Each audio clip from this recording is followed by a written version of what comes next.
Hi, this is Terry Bach, and welcome to the Rewrite Your Money Story series.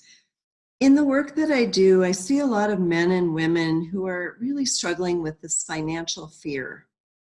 And what I mean by that is that they get so paralyzed in this fear and this anxiety that and most of the time it's about debt, but it might be about not having enough income or whatever that is.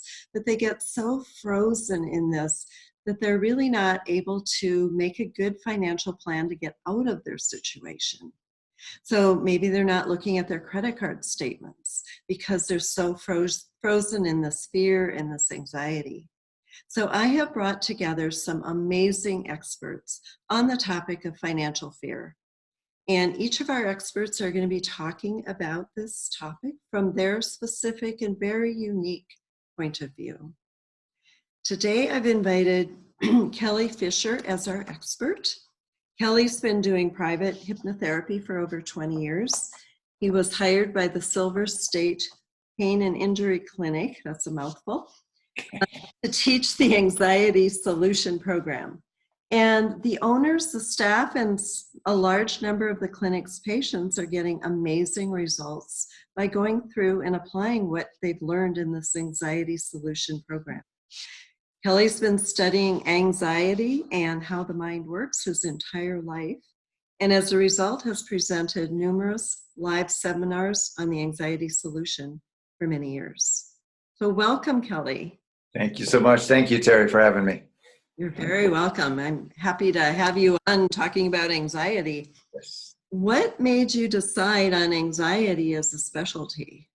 Well, it goes back, right? It goes back in the day. I was probably 8 years into my hypnotherapy practice and married for about 14 and a half, and then didn't have anxiety issues until the wife decided to walk out one day without notice. And yes, I laid there in my bed with my heart racing, my blood pumping, and the anxiety level was nothing I've ever experienced before. And I was awake for days. And actually at the end of the training, I'm going to give away a free workshop. I talk more in depth about it, but just what I personally went through, and I just literally sat in a lazy boy chair and said, just take me if you're going to take me, because I can't handle this roof chatter anymore. It was that bad. Wow. And so when I finally came out the other side, I started thinking about almost slipping back in and going, wait a second. Wait, I can control this. Wait, I can control this. And so that's why I just designed the Anxiety Solution Program, because I didn't want anybody else to go through that torture, that torment that I went through. It was overwhelming, to say the least. Wow. Yeah. Wow. Yeah. So I can't wait to hear more about that Anxiety Solution. Yeah, but in the meantime, yeah, right. Do you think that everybody has the capacity to end that anxiety? Yes, I do, because let me just throw out my definition of anxiety, because when I was putting my program together, Anxiety Solution, I looked everywhere. The Mayo Clinic said, well, we don't know what anxiety is and where it comes from. I'm like, yes, I do. I'll tell you where it comes from. First of all, nobody knew. Second of all, they used the word anxiety in the definition, which you can't do. So right, exactly. After working with so many people, my definition of anxiety is where you're physically at in the universe right now and where your mind is projected into the future. That gap, that's anxiety. You can never control that future. So the more you try, the more you do what Stuart Wilde calls etheric leaning, and you lean out metaphysically trying to get there. Your heart races because you're trying to get to that future and change it, that you can't change it. So my whole system is control, reduce, and end. Once we get back to the now you have your power. We reduce and end that gap, which I call anxiety. Okay, interesting. Yeah. Okay. I'm writing some notes here. Absolutely. Okay, that's great. I've never heard it described that way. Yeah, I like the visuals. I'm a very visual person. So. Right, exactly. Yeah. So I imagine a lot of our audience knows what anxiety feels like. I certainly do. But is there kind of a specific feeling that people have with anxiety? Yeah, I developed what's I call kind of a sliding scale, where if you're just having trouble on one end, you're having trouble making decisions at work, and you're frustrated, your head's spinning with too much knowledge, and then you're anxious about not getting something done. And on the other end of the spectrum, your mind is completely taken over. It's trying to get to that future event, and you're just paralyzed. You can't move and you can't do anything. So depending on where you're at, there's a certain point where frustration gets to a point where it can't handle it no more in the mind, and it dumps into the body. That's when the fight or flight kicks in. That's when the heart rate comes up, and the faster it goes, faster it goes, faster it goes. It spins so fast that people think they're having a panic attack. That's where it comes from. It feels like it's attacking you, and I know the feeling, but it's not. It's not attacking you, and I show them how to slow that down and move back up the other way we just came from. And so, so letting it spin out of control. So Kelly, how would you describe the difference between anxiety and a panic attack? Well, I think the panic attack, or anxiety attack they call it, is the end result of your mind being out of control for so long, dumping into the body, fight or flight, and it goes faster. Your mind, your body picks up the heart rate. The mind goes, oh shoot, we better do something. The mind goes faster. Brainwave frequencies speed up. The body speeds up. Everything speeds up so fast that it's whizzing. And that's a panic attack. It feels like you're something's attacking you from the outside, and it's not. So it's kind of I can't think of the right word. I don't want to say self-inflicted, but it's an inward spiral that you feel like nobody knows what's going on. Nobody understands me, and you start freaking out a little bit. That's when you start. A trumped up version of an anxiety. It's like an isolation that nobody understands me right now, and it's I've had people like full blown anxiety where I'd sit them down and not really shake them, but grab their shoulders and say, look at me, take a deep breath, everything's fine, and try to pull that spinning circle back in a little bit more. Okay, that's good, because I know I used to be a therapist, so I'd work with people too, but it's like when you're in that anxiety, it does feel like you're alone. And some of the techniques that people have for getting out don't work because you're so into it, your brain isn't working. Right. And sometimes it's suggested to do something physical because that energy is whizzing so fast. Get out and run. I go hit a heavy bag every few days, and I just say I'm centered again. So yes.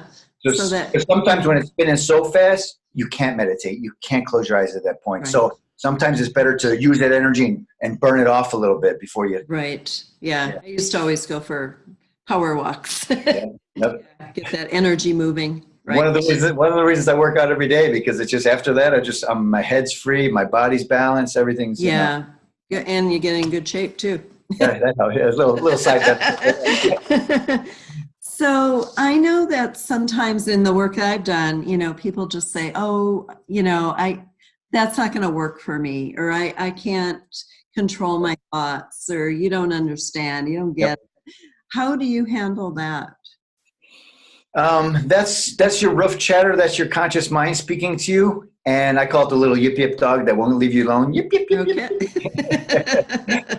So when that roof chatter, what you're listening with right now, the conscious part of the mind, which most people think they are, by the way, probably not your audience because we're here to get more advanced, but most people think they are that roof chatter in their head. They really think they're that story.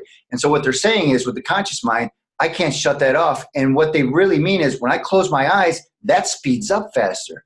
And it's going to. That's normal. If you know that going in and you close your eyes and just try to do it on your own, your conscious mind would speed up and go, what are we doing? We don't have time for this new age crap. Get up. We got work to do.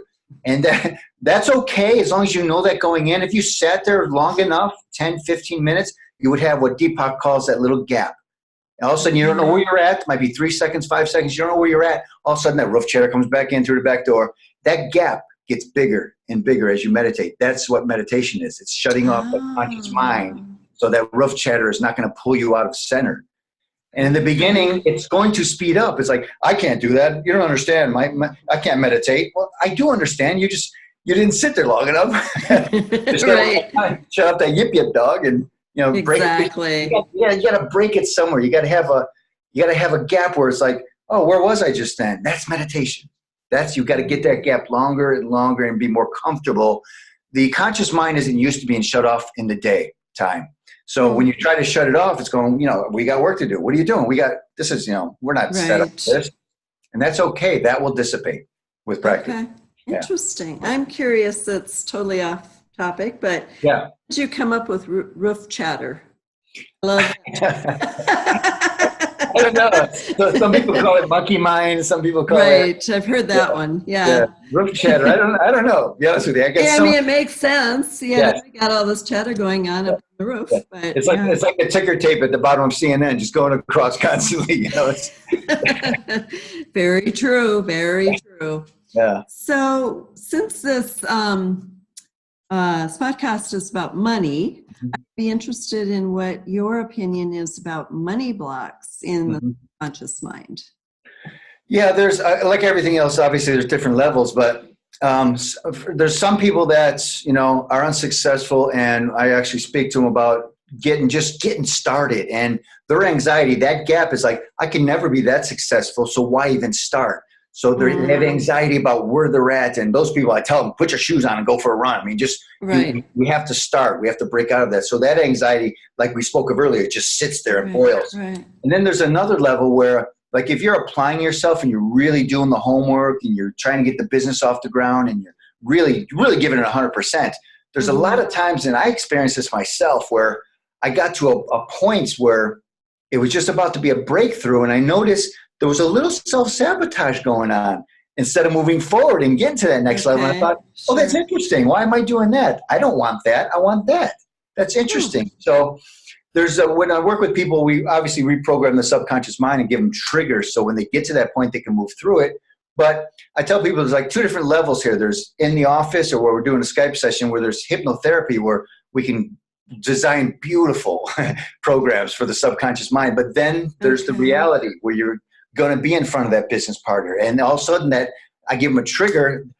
Okay. They think of the deep breath. They think of everything you programmed in, and they move through it. So it's tough to move through it by yourself without any kind of knowledge or pre-programming, so to speak. So people get up to that point and they say, oh, well, I can't do that. And, well, you were just about there. It's like the old field of gold where the guy's digging and stop right for the gold. It's like, So that would be a breakthrough I would help people with to take. So could you explain to the audience what the trigger might look like? Like if you're doing some hypnotherapy, and you said you yes. I forget what you use, but a trigger is kind of imposed in the hypnotherapy. Yes. Okay. Yeah. What a trigger is specifically, you're saying? Yeah. What does that mean? Well, when I work in the subconscious mind, I relax them like we're going to do. I'm going to take you through a little induction phase there at the end. Yes. I relax them. I take them in the subconscious mind, and then we can make everything beautiful. We can make everything perfect. And that's the power of it, because there's 70 to 100 trillion cells listening as we're doing this. And it's literally reprogramming the physical body. So the trigger is going to dump into the body. So I was just working with a guy a couple of weeks ago, and he had a business partner, and he felt like every time he had to speak up and make a decision, he felt like he let the partner make the decision because he didn't feel worthy of it. And so in hypnosis, I said, okay, now see yourself in the room, blah, blah, blah. You're talking with him, see how the conversation's going.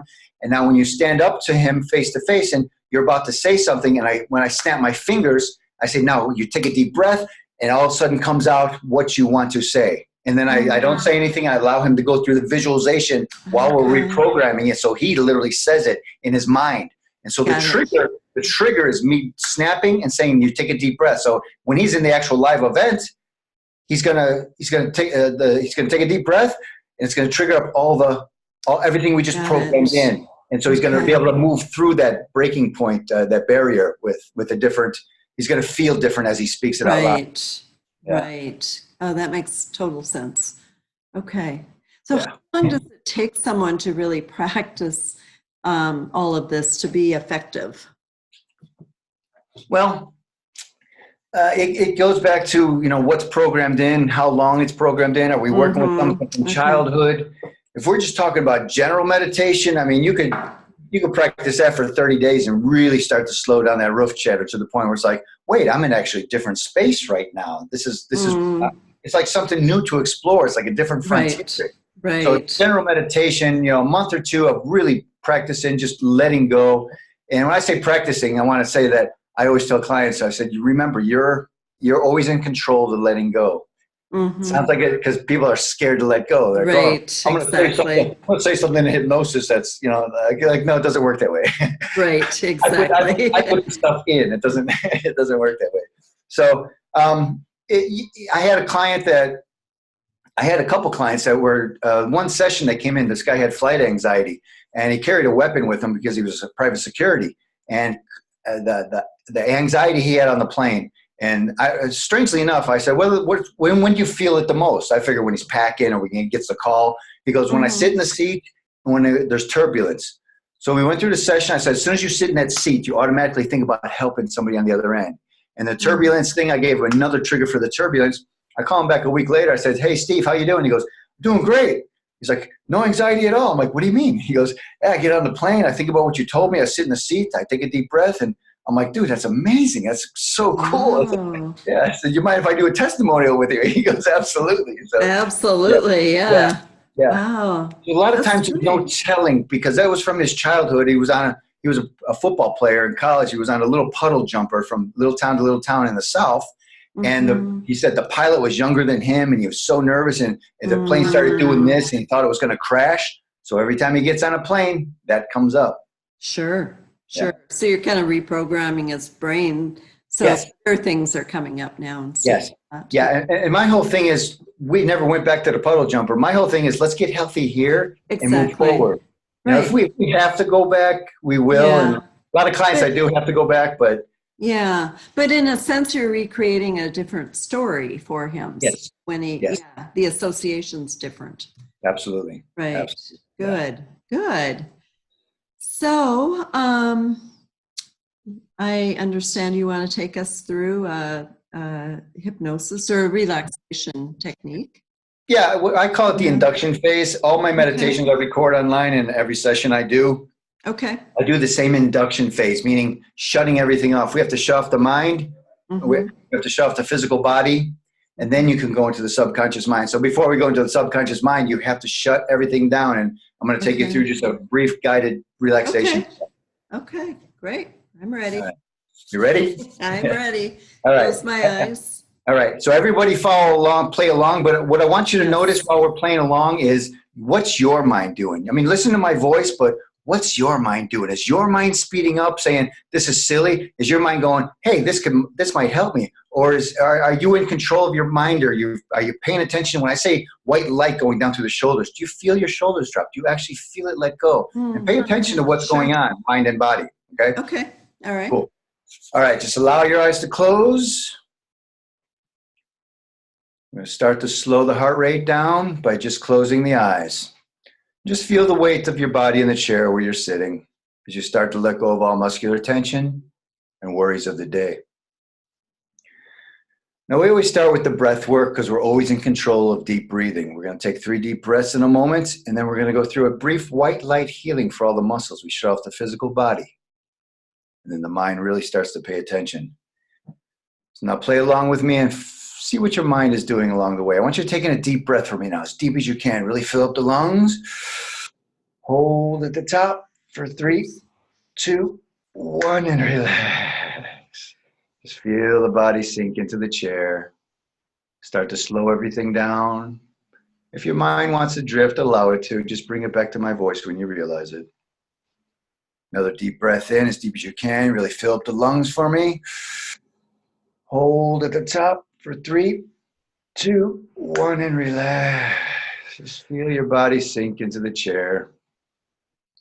These next couple of minutes are the most important minutes for you as you let everything go. Slow the mind down. And now power in 3s. One more deep breath in, as deep as you can. Really fill up the lungs for me. Hold at the top for 3, 2, 1, and relax. Really sink into the chair. Allow your mind to drift. And remember, you're always in control of the letting go. You're always in control of your breath work. Now, with the heart rate slowing down, I want to go through a little white light healing. And we relax every muscle group, letting the subconscious mind know we're about ready for change. Now, visualize a white healing light coming down to the top of the head. As it comes down, it heals all the muscle cells and relieves all tension. White light coming down through the forehead, down through the eyes, through the cheekbones, through the jaw, down to the neck. Now visualize that white healing light going down to the back of the head, all the way down to the neck. Just visualize, use your imagination, your head engulfed in white healing light. It might feel lighter. Now visualize that white healing light going down through both shoulders. Feel the shoulders drop away from their ears into the natural position. White healing light going down through both arms at the same time, through the elbows, through the forearms, through the hands, and all the way out the fingertips. Feel that negative energy leave out the fingertips. Might feel improved circulation in the fingertips from the relaxed muscles. That's normal. Now visualize down to the torso, chest and back. The white light healing coming down through the lungs, healing the heart, down through the stomach, all the way down to the waist. Now visualize that white healing light going down through the upper back. Feel the shoulder blades just roll away from each other. You let go of all worries of the day. Down through the middle back, down through the low back, and all the way down to the waist. And visualize your whole upper body engulfed in white healing light as you start to shut off the physical body. And now visualize that white healing light going down through both legs at the same time, pushing out through the quadriceps, past the knees, through the calves, down through the feet, and all the way out the toes. Feel that negative energy leave the body, leaving behind a relaxed body as light as a feather. Now just visualize for a moment your body engulfed in white healing light. And as you learn to shut off the physical body, you will learn to shut off the mind as it will follow. Now just relax here for another moment before I count you back up. Just get a feel for where you're at. This is where all healing takes place. This is where all reprogramming takes place, deep in this relaxed mind. And then in a moment, I'm going to be counting out from 0 to 5. When we get to 5, we're back full consciousness here and now. Starting at 0, the body always has a tendency to go a little deeper. You're already in such a relaxed place. Coming back up at 1, feeling physically relaxed. 2, mentally clear alert. 3, feel yourself where you're meditating. 4 and 5, eyes open, wide awake. 1, 2, 3, 4, 5, eyes open, wide awake. Wide awake. That was great. I almost fell off my chair. Yeah. The physical tension we carry in our body. That was great because my shoulders were hurting. Yeah, they let go. I've been on the phone all day, so yeah, that was nice. Right. Yeah, I hope the audience enjoyed that too. Yeah. You did it with us. If not, go back and do it. Absolutely. Yeah. Wow. So now I have to function, huh? Yeah, I was going to say that fight or flight that kicks in. What it does also, it's fight or flight, meaning it rushes all the blood to the extremities, your arms and legs, leaves your visceral organs open for disease. All disease is dis-ease of the mind. Right. That's what we call it, disease. It's dis-ease. If your mind's at ease, you can't physically be at dis-ease. That's just the way it works. Okay. So it's just, you're going to get healthy in a lot of different ways, just not mentally. Exactly. Yeah. So Kelly, thank you for that. I understand you also have a free gift for the audience. You want to tell us about it? Yeah, I have what I call Beginner's Guide to Meditation. You give them the link for it. It's a 15-minute beginner's guide to meditation. I say beginner's guide because I talked a little bit in the beginning and kind of like what we did, explain how it works. Okay. And then there's a 3-part video series it's in depth. It's about brainwave frequency. It's about the anxiety circle we talked about. You go through these 3 videos, you're going to know more about anxiety and how the brain functions and anxiety than most people you know. So it's a free gift. It's a 3-part video series. Very nice. Thank you. Yeah. And for the audience, all you have to do is click on the button below the video and it'll take you right to Kelly's free gift. Yeah. Kelly, it's been a pleasure to talk about it. I learned more about anxiety and I thought I already knew something. Right. But yeah, it's been great to have you on. Thank you so much. Absolutely. And a big thank you for the audience for participating in the Rewrite Your Money Story series. I hope you've enjoyed listening to all of our experts. And stay tuned for my next event in February. See you then. Bye-bye.